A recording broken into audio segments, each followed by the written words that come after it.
What's up, y'all? Hey. So I'm, okay, all right, I'm supposed to fix this mic really quick. Emily, just let me know when I'm ready. Behind you. Cool. Does that work for you? Great. Perfect. Excellent. Great. Emily's taking pictures, and the most important person in every room is the photographer. So, all right. So, yeah, sorry, dude. I didn't mean to fuck up. Yeah, you're the best. I love you. Oh, shit. Ugh. All right. Already fucking crushing it. I'm gonna do a bunch of poems about how I'm wrong all the time. So this poem, okay, I've lived in the Twin Cities for 10 years, and it feels like all the musicians from Minneapolis all have a like Minneapolis is dope song. So I wanted to write my own poem like that. So I wrote this poem. It's called Minneapolis is a Jar. It's a good day in Minneapolis when it's only below freezing. I wake up, look outside to make sure everything's still covered in snow. It is comforting. I scrape the ice off my car, then go back to bed. If I can't handle ice, I definitely can't handle my friends. Mike passed out in his studio after the show last night. Jessica's been up since 5, just painting. Dylan hangs out in Uptown, where I used to live. Not exactly, but you get it. Dylan hangs out at 26th and Lyndale, the only good corner in Minneapolis. It's over there. I pointed the wrong way. Anyway, when I wake up hungover on his couch, it's a good day in Minneapolis. The best day in Minneapolis ends with me biking down Lake Street until I hit the river or a car. Minneapolis is a jar that I'm just now strong enough to open. This city is an anchor in the middle of a field. This city's a quarter glued to the sidewalk. We'd be useful if we weren't stuck here. We're all about pretending mediocre beer and worse seafood is fine dining. We're all about loving what we've got. To that end, take your damn shoes off at the door. Help your neighbors dig out after the blizzard. Turn in early, get up late, switch shifts with me if you can. I fell in love at the Triple Rock, but it's not there anymore. I lived in the terrible part of a mansion, but it's not there anymore. The stairwell, the sunlight, the place I broke my shoulder, all not there anymore. You can go home, but it won't feel like here. You might live here, but it'll never feel like home. Don't call it a comeback. We've been here for a while. It's just that now the ice is melting. Icehouse, how are you doing tonight?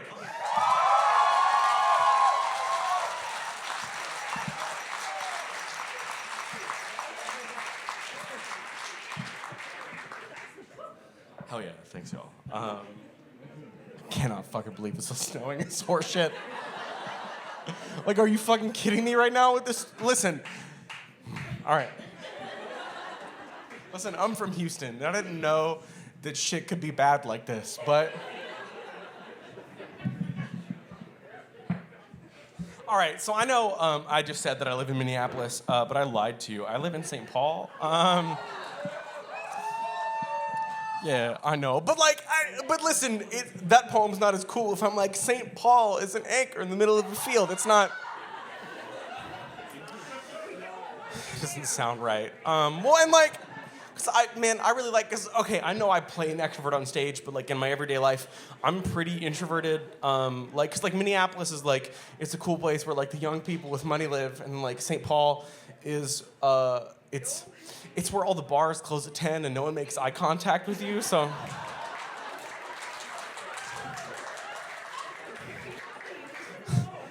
So I fucking love it, man. It's just, it's really the best ever. Okay, so I used to live in St. Paul with my buddy Dylan, who's standing right over there at the bar. Yeah, he's a jerk. Don't clap for him. Don't do it. So we lived in this spot that was like on like Marshall and the River Road, right? And so like there was this porch on the roof, and you could look down the Mississippi until you like right to downtown. It was fucking beautiful, man. I'm never gonna live anywhere like that again. But the only problem with living next to a river is that I live next to a very tall bridge, which is not something you should do when you're suicidal. You just shouldn't. It's okay, you can laugh. I didn't kill myself. So, all right.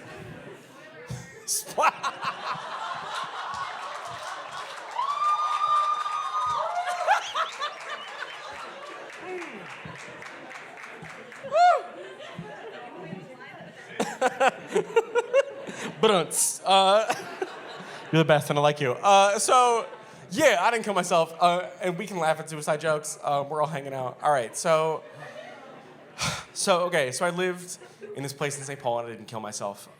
So one day after I'd already moved out of this place, I was biking home to my new house, and my bike route took me over the Lake Street Bridge, and I was in the right in the middle of it, I had one of those lightning bolt moments of inspiration where my brain was like, "Hey, you have to write these 2 lines. You got to write this poem," and I got to pay attention to those things because I don't get them all the time. So I sat down right outside of my old place and I wrote this poem.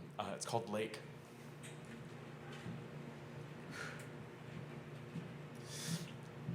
There's a fire somewhere downriver, just a thin arm of gray reaching up from the river flats. I'd call it a smoke signal if I were the kind of white person who said that kind of shit. The Lake Street Bridge always gives me vertigo. The water probably isn't that far away. You can sort of see the expressions of the people on the boats below you. If you dropped a rock onto the sand, it wouldn't make too deep a hole, I guess. I've got to go home now, but I'm sitting outside my old home. So when does home emerge from just the place where I put all my stuff? The new house is where I do all my living, so I guess the old house is where I'm dead. I've been saying all that so I didn't have to say this. It's too easy to jump off a bridge or take some pills. No, actually, you gotta walk to the bridge so no one tows your mom's car.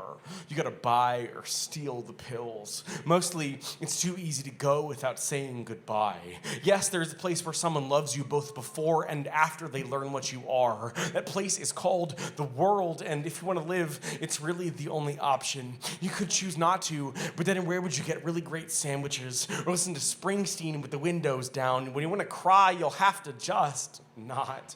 Yes, people will miss you, but if you've wanted to kill yourself for a while, you've heard that too much, and it no longer means anything. Goodbye isn't a strong enough word, but fuck off forever isn't always what I mean. Listen, if I joke about wanting to kill myself, that means I don't want to do it.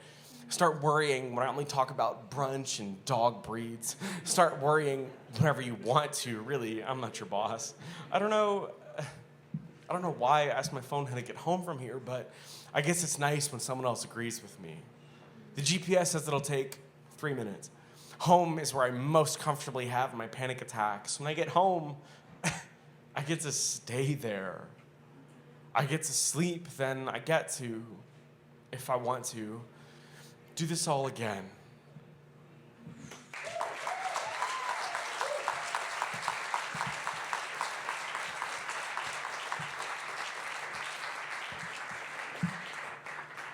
Thanks, y'all. Yeah, man. I've been on tour for pretty much 2 months straight, and I really haven't been home for any meaningful amount of time. So it's so much. It means so much to me to come home to do this show for the book release for the show. So thank you so much for being here and for being a part of this. Hell yeah, thank you.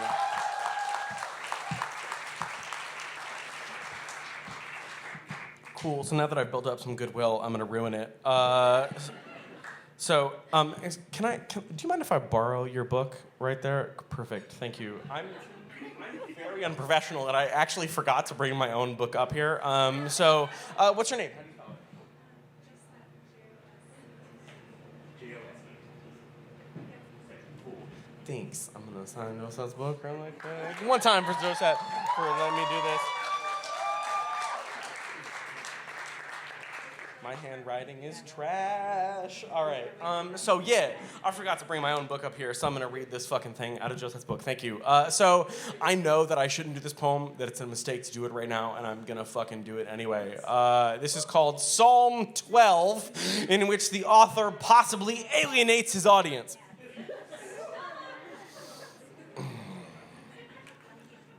I can no longer hide the way I feel. Cats suck.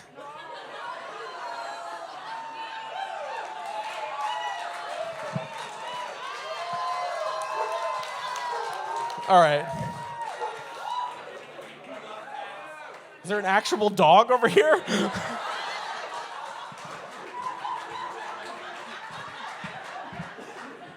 Cool, you're gonna love this, you're gonna fucking hate this. All right, cats are proof that Satan exists and wants us to suffer.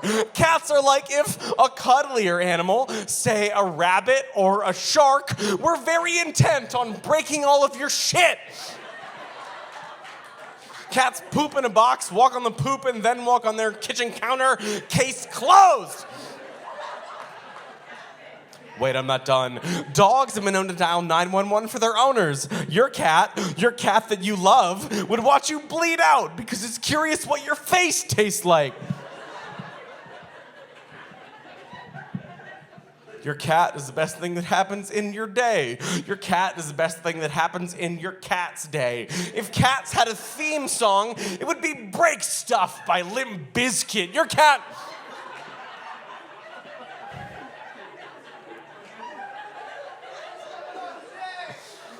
It's just one of those.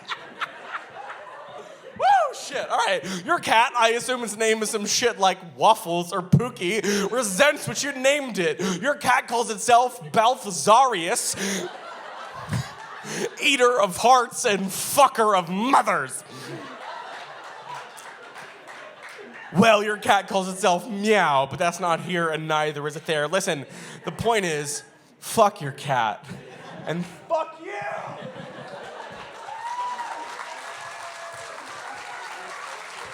Very sorry. So sorry.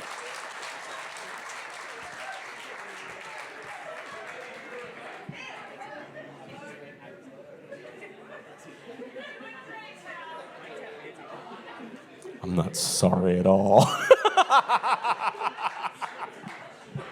No, listen, I shouldn't talk a bunch of shit, because, so, full disclosure, I'm allergic to cats, which is part of why I'm being a dick, but also, I have two bunnies, and they're basically just vegan cats, so, I don't know why I'm being such a dick, but, all right.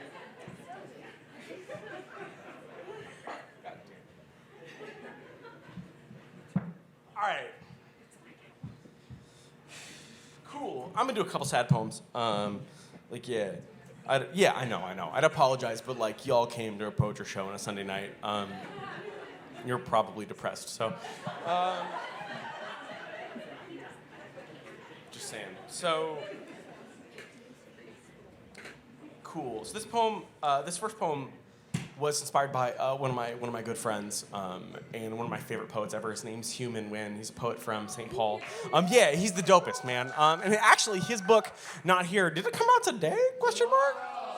Cool. Comes out in 2 days, but his book release show is tomorrow at a spot called Public Functionary, and I'm gonna be honest, I don't know where that is. But it's at 7 p.m. and you should go to Public Functionary and watch Hugh totally turn out a fucking show. His book's called Not Here, and it's an incredible book, man. I would know. I helped edit it. Anyway, and the last poem in the book, it's called Notes on Staying, and the first time I saw it, it totally fucked me up, dude. I don't really cry at poems anymore because I'm dead inside, but kind of a joke. This poem messed me up, man. I was curled up on somebody's lap, wearing sunglasses inside, eyelashes falling out, just fucking weeping. And I forgot my shit together. I sat down and I wrote this poem. I cribbed a structure from a poet named Sarah Brickman and her poem Talking Shit to Sadness. So yeah, dope poem. Check it out. So this is The Door after Human Win and Sarah Brickman.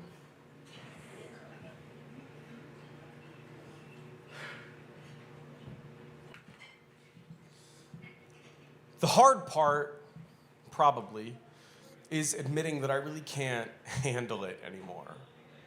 I can't just hire someone to take care of the 2-year-old unpaid parking ticket.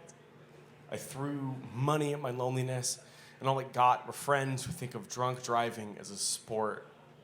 I stared at my phone for so long that I grew a glass face. First, you say you feel nothing, then your eyes start to agree with you, then one day, someone you love probably cries in front of you, and your only thought is, when is dinner? There's only one way left to talk about being sad that won't make me more sad. I'm so sad, I jumped off a bridge and missed. I'm so sad, one time I called my therapist Mom. I've made enough jokes about killing myself. that I'm starting to think they're funny. Every time I say goodbye, I find myself adding forever because who knows when it will be true. The text message is a light bulb on a bad wire. I start typing and the ellipses flicker. If I say delete, if I delete, the filament pops and the whole light sleeps. Tomorrow is the least I have to sign every morning. Get me a carrier pigeon. Fire up the old telegraph, open the window, and let me shout for help. Something is burning. Bring water. I'm so sad. I fell in love with hands and a row of teeth. I'm so sad I line up the knives and stare at them until one of them speaks. Where's the bad part? How do I carve it out? By now, is it all rot?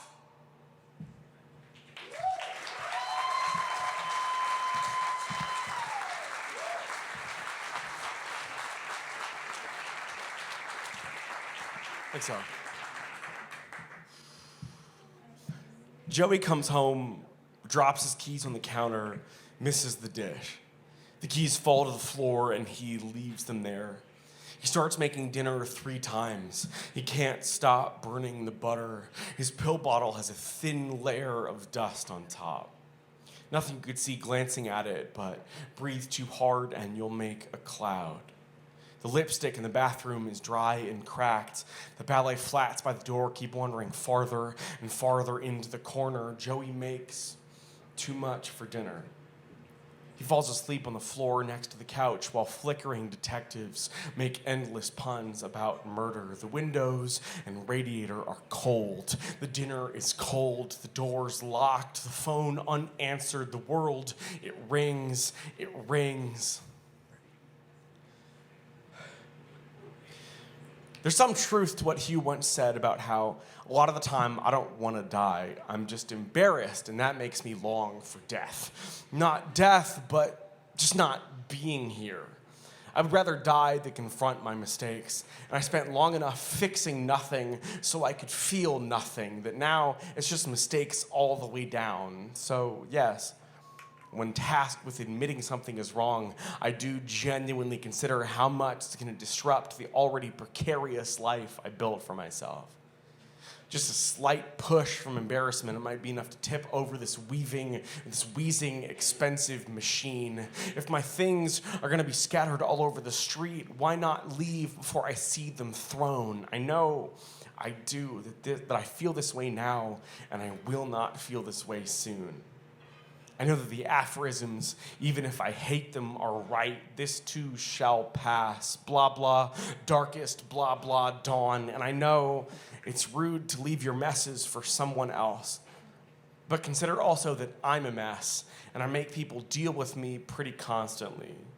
Consider that most every day is me crying alone in a car or bedroom over nothing, goddamn nothing. And consider this is supposed to get better as I get older, and it's getting worse. No one warned me I would just get more anxious. Consider the future and how I've seen it, and maybe it's not worth seeing again.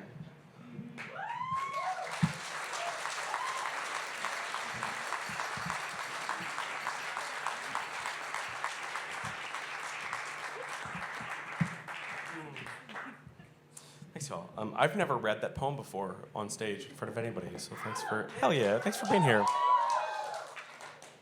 That's more of a bummer than I thought it was going to be.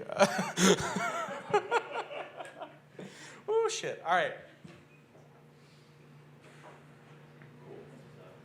right, dope. So I've got a couple more poems, and then we're going to hang out. Yeah, I'll be chilling right there, like literally, like right, yeah, just like signing books and stuff. Yeah, and so like Rob said, hey, one time for Rob for hosting this whole thing and for bringing all this together. Hell yeah.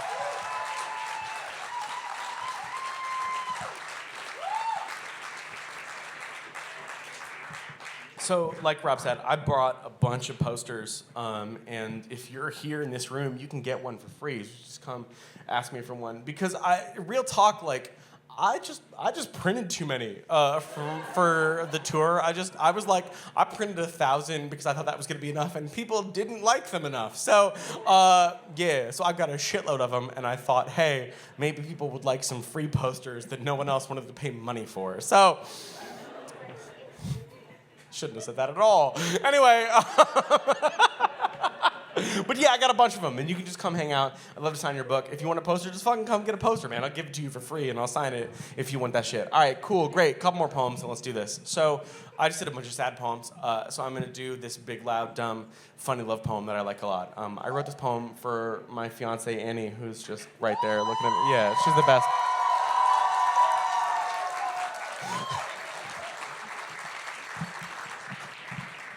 Yeah, it turns out love's real. So, it's...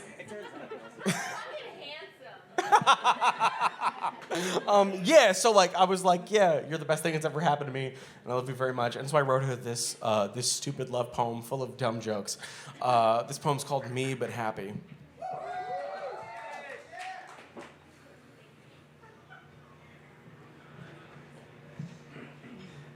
I would like to thank you, personally, for always making me feel cooler than a wolf wearing sunglasses. When I'm around you, it's like I'm full of electricity, but in a fun, non-lethal way that's possibly giving me a boner. I want to thank you for making all the love songs mean something again. Now when Ed Sheeran comes on the radio, I still roll my eyes, but I do it while air humping. Okay. She's asked me not to do this bit anymore, but have you seen how ugly Ed Sheeran is? Like, my man...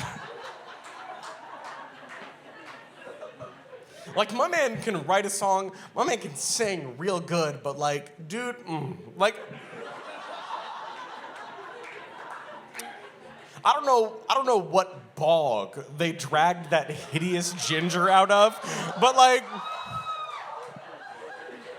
Like, okay, I didn't know what he looked like, right? I'd only ever heard his voice, and the first time I ever saw him, he was an extra on Game of Thrones, and like, he was in this scene, and I was like, man, that dude sounds a lot like Ed Sheeran, but he is so fucking grotesque. Like, why... Like, whoever, man, the casting director should get a fucking raise for this. Like, I don't know where they got that cross-eyed douchebag, but like, fucking, and then somebody's like, that is Ed Sheeran. I was like, no. Okay. All right, I should get back to the poem. But the worst part, straight up, the worst part is like, my man has the worst tattoos that have ever lived. Like, just Google Ed Sheeran tattoos. Don't do it now because it's funnier than anything I've ever written. But, I mean, just like, and I can't talk about bad tattoos. You know, like, I have a crawfish tattooed on my ankle, but like, this dude, anyway. Sorry, babe, I love you. Okay, still roll my eyes, but I do it while air humping. One of the best parts of being in love with you is that I never have to brush my teeth, but gosh darn it, do I want to. It's the best thing that's happened to me since I was, like, born. You make me want to do pointless, actually dumb things, like learning to play the flute or voting. I'm kidding, you have to vote. You gotta vote, okay? And the list of things I love about you, maybe the second or third entry, is the way you turn all my awful days into awful days with cheeseburgers. Have you ever smashed your face into a bunch of cool, wet sand? You should, because that's pretty much what it's like to hang out with you. I've never made out with Jesus, but I imagine it's kind of like holding your hand. If I had scurvy, but I could have scurvy with you. I just want to say, I'd clear the snow off of 12 driveways in negative 20-degree weather just so that I could leave you a voicemail. I want to thank you for never, not once, not ever making fun of me for crying while I watched the exact same scene from Parks and Rec for the 25th time. If you had it your way, every day I'd meet a puppy. Every night would be trivia night. Every morning I get to wake up and punch Ben Affleck in his stupid fucking face. I always try to be like cool and stuff, but it's hard to act like I don't care when you're so pretty all the goddamn time. The new way to say I love you is to just ram our foreheads together. We can't really be sad if we're both sad in the same place, right? I want to thank you for always wanting me to be me, but happy. I don't know why we're both here, but since we are, let's make out until we're dead. Before I met you, I wanted to be dead all the time. I still do because of the, mental illness, but now that you're here, I don't want to die anymore. If you were a breakfast cereal, you'd be called Reason to Wake Up O's. If you were... That's the dumbest shit I've ever written. That's the stupidest shit. Okay, Reason to Wake Up, O's. If you were a book, you'd be titled Your Perfect Life right here. Sure, there are probably infinite dimensions, but I'm with you in this one, so why would I try to find them?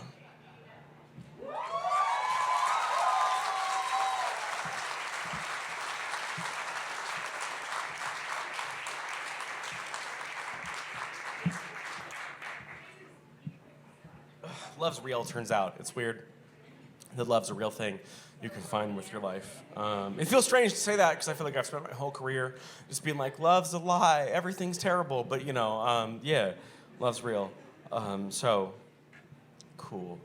I've got one more poem, and then we're going to hang out. Hey, one time for Kari, Ollie, and Taylor, who came up here and did some stuff.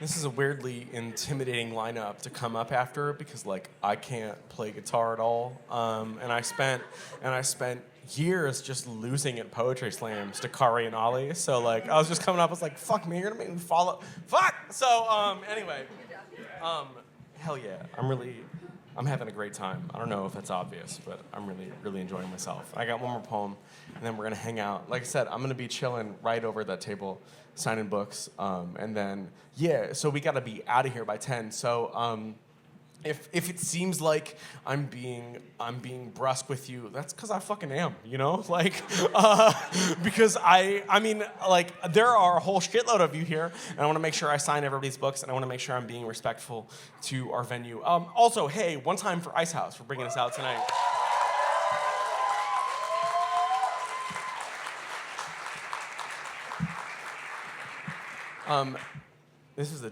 This venue's dope, and they keep letting us be sad loudly here. So what I want you to do is I want you to express my appreciation for them by with your own money. I want you to tip the shit out of your servers and bartenders. I want you to tip them so hard that they can't even believe it, because I love it here, and I hope you all love it here, and I want you to let them know how much I love it here. So, cool. I've got one more poem. And then we're gonna hang out. I'm gonna just like walk over to that table right there, and then we're gonna chill. Okay, great, awesome. Sorry, I thought anyway, we're fine. So I don't know if it's obvious from like all my poems and just how I am generally, but I'm very mentally ill, right? I'm fucking hella crazy. I was diagnosed with OCD when I was 11 and bipolar disorder when I was 22, and I was always really sure growing up that I wasn't going to live that long, I never had like a plan or a specific time in mind, but I was just certain I wasn't going to live past like 23, 24. And I wrote this poem on the day that I realized I was maybe going to make it, man. Like, I was living in this awful hipster house in Summit Hill over in St. Paul, and like, I was living with a bunch of roommates, and like we were all sleeping with each other, and it was like not a good look. And I hated myself. I hated like my living situation. And I woke up this one morning, and it wasn't that that I just decided one day I was gonna live. It was this culmination of like 6 months of therapy and my meds finally working and all this stuff. But I realized like, hey, I might actually be here for a while, man. I might have something to do. So I wrote this poem. It's the last poem in my new book, The Future, that we're all here hanging out. It's the release party for. And I love this poem. It's my favorite poem I ever get to do live, and I'm so stoked that I get to close this show with it. So yeah, if y'all get anything from this poem and this set and my life in the world, I want you to forgive yourselves, and I want you to love yourselves, and I want you to go out of here and be good to each other. This is my last poem. It's called The Future.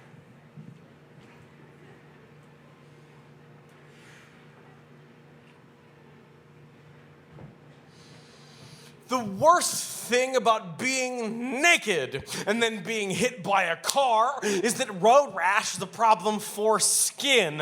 Why was I naked in the middle of the road at noon? I'm glad you asked. Imaginary other half of this conversation, I have no idea. Some characteristics of bipolar disorder can include dissociation, hallucinations, and fugue states. So sometimes I wake up in places I didn't go to sleep. So there I am, nude, splayed out in the hood of a car like a slutty chicken, and I'm screaming about the government conspiracy to take away my feet. Not my real feet, just my brain feet. And I'm about 6 inches away from the concrete when I realize, in slow motion, like the exact opposite of a rhinoceros attack, this is not how I imagined my life would turn out.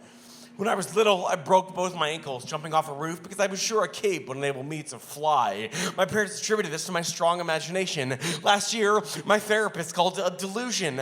I failed to see the difference. Also, I really can fly and see the future and make stupid people leave coffee shops with my mind. 43% of the time. Sometimes I see people as colors. The point is, here's a list of things that my brain is hoping to do. Join a cult, start a cult, become a cabinet maker, kill myself, so in essence, become a cabinet maker, break into and then paint other people's houses, have sex with literally everyone. It reminds me of my mother. Fight animals that are much fightier than me, like bears. So, in essence, kill myself. I think a lot about killing myself, not like a point on a map, but really like a glowing exit sign to show it's never been quite bad enough to make me want to leave. See, when I'm up, I don't kill myself because holy shit, there is so much left to do. And when I'm down, I don't kill myself because then the sadness would be over. And the sadness is my old paint under the new. The sadness is the house fire or the broken shoulder. I'd still be me without it, but I'd be so boring. They keep telling me seeing things that aren't technically there is called disturbed cognitive functioning. I call it having a superpower. Once I pulled over on the freeway and jumped out of my old red Jeep because I saw it burst into flames 20 seconds before it actually burst into flames. And then my fiance and I would be together because she turned bright pink the first time she saw me. I know tomorrow's gonna come because I've seen it. Sunrise is going to come. All you have to do is wake up. The future has been at war, but it's coming home so soon. The future is the map and the treasure. The future looks like a child in a cape. The future is just like gravity. But it's looking toward everyone else. We will all be part of each other one day. The future is a blue sky and a full tank of gas. I saw the future. I did. And in it, I was alive. Thanks so much. Y'all are the dopest. I love you. Thank you for being here. Thank you.